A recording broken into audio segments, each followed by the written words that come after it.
astea, prima dată trebuie să-mi dai cuvântul tău că nu-s live pe ceva Sunt platforme. pot. Ok. N-am nicio treabă. Și Sau că mă plictisesc. sunt intoxicat cu diferite Oricum băi și peste asta. diferite, cum pula mea le zice, substanțe. Alcool, adică. Stai liniștit. Alcool, adică...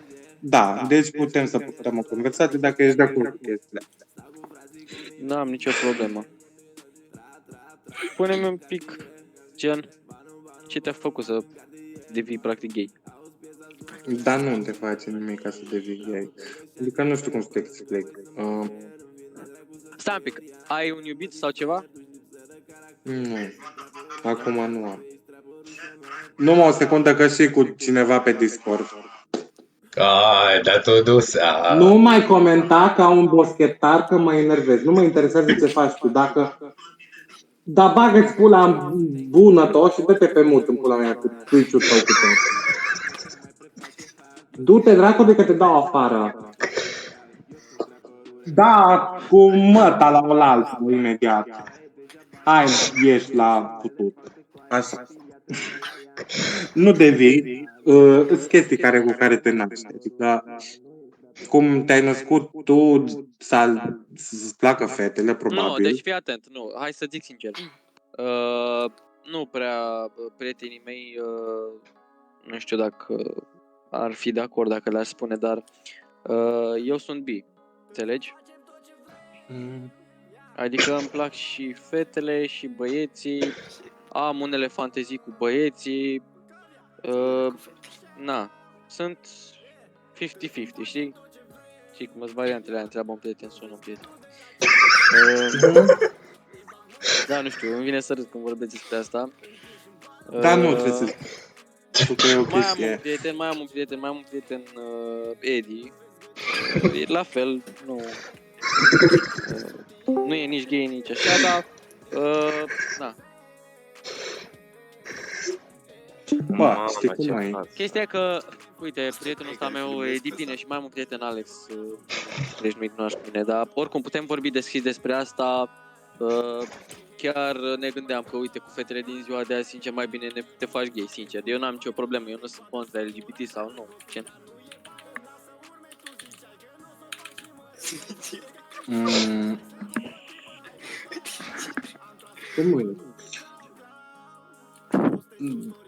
Dacă tu te gândești că nu, adică gen nu dacă te gândești, dacă vezi că nu ești. Bă, Gabriel, poți să dacă un grup de prieteni nu, dacă după ne aude asta. întreaga ta persoană.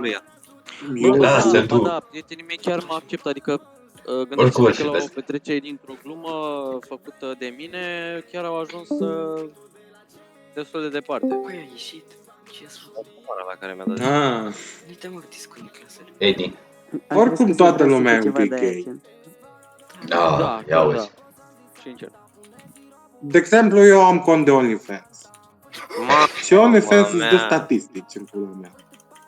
Și gen când te înscrii pe OnlyFans îți scrie acolo sexualitatea, îți scrie sexul în pula mea și 70% din abonații mei sunt bărbați heterosexuali.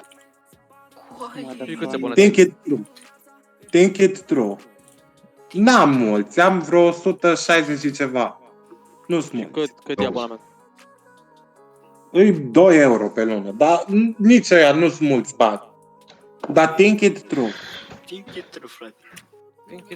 200 de euro chiar e bine pe lună, din asta zic eu, nu știu, acum nu-ți convine ție. 20 de euro pe lună. Băi, acum mai bine, având în vedere că eu nu postez poze dezbrăcat. Ce postezi? Adică momentan. Probabil dacă o să mai gen ridic abonamentul, probabil. Dar eu nu postez momentan poze dezbrăcat. Dar gen poze un pic mai indecente, dar nu-s dezbrăcat. Gen nu se văd părți care nu ar trebui să se vadă în mod normal. Adică sulă. Da, varianta bărbat.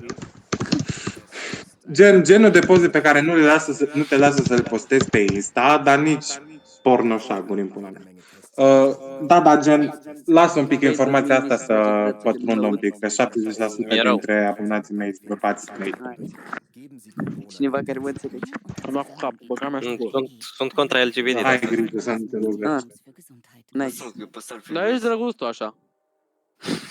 De unde ești? Da, mersi. Din Cluj, tu?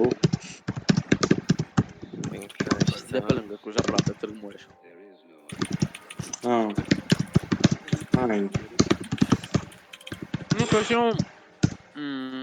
Mamă, dar zici că sufer. M-am gândit la un moment dat să mă apuc și eu de OnlyFans, doar că nu fac eu cont, știi? Eu am o prietenă cu care sunt împreună acum și, știi, aș putea să-i fac contul ei, practic, și fac bani, dar, nu știu, de asta mi-am zis cu cineva care... Oricum, dacă persoana care urmează să se expună, nu e ca geniu sfat, dacă o persoană care urmează să se expună la chestiile astea, nu e capabil să înțeleagă că oamenii sunt foarte ciudați și primești tot felul de cereri, don't do it, gen, do not do it. Nu trebuie să știi. Bă, faci cu Găsește altă Nu mentalitate. știu, e o chestie mai ciudată, practic, pentru că prietena mea a ales la o vârstă destul de tânără să schimbe organul genital. Înțelegi? Da, deci e trans. Da. Poate să facă mulți bani. Da, dar eu nu știu dacă ar fi ea de acord, adică eu aș putea posta în locul ei. Păi, dar nu ai tu ce să postezi în locul ei, pentru că e persoana ei, pozele ei, intimitățile ei. Dacă vrei să faci un cont OnlyFans neapărat, fă-ți contul tău.